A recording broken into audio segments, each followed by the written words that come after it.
Hi guys, ang menu natin ngayon ay garopa fish. Dalawang slice lang yan kasi dalawa lang kami ni Popo.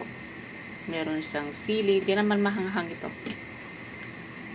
Ginger, saka onion. Saka ito guys, binabad ko ito yung tawag dito ay sour pickles green mustard. Yan, preserve. Binabad muna natin guys kasi masyado siyang maasin. Tapos slice natin yan. Saka natin i-blanch ng konti. Tapos fried natin with garlic, onion, ginger. Tapos yung fish ay fried muna natin yan. Simple lang. Tapos ang pinaka-sauce niya ay oyster sauce. Lagyan lang natin ng konting chicken broth and konting sugar. Kasi maasim ito guys. Kaya lagyan natin ng sugar. So guys, lutuin na natin ang ating menu ngayon. So guys, itong pickles green mustard, kailangan fried muna natin ito guys na walang oil. Para sa ganun ay crispy siya. Fried muna natin siya. Kasi ito ay medyo maasim-asim. So, lagyan natin siya ng sugar. Ganyan lang siya guys.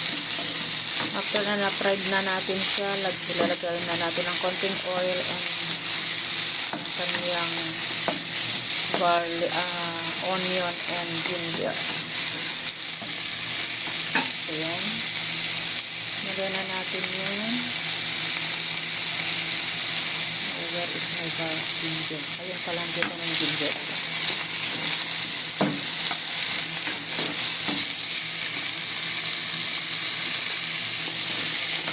Ganito lang siya guys.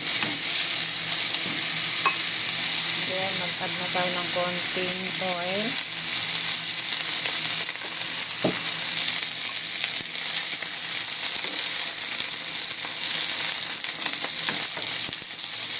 With sugar.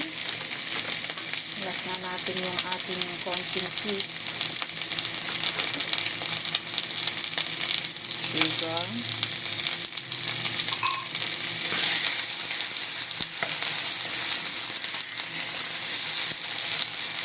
Oyster sauce din ang kaniyang sauce. Ito guys. Yan. Ang tubig natin dyan ay chicken broth.